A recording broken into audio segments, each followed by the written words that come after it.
के जाई है। अरे पूरा इंडस्ट्री आई हो। कैसे? मथावा पदौरा लेके पवन भैया जाई है। अच्छा। कन्हिया पौखिया खेसारी जिले आई है। खेसारी जिले आई है। खेसारी जिले आई है।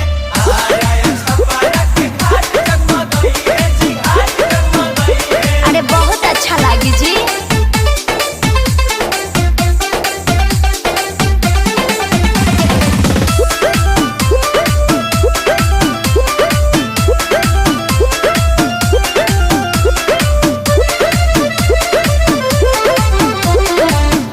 केलाई केरावा के घावत केलाई नसपति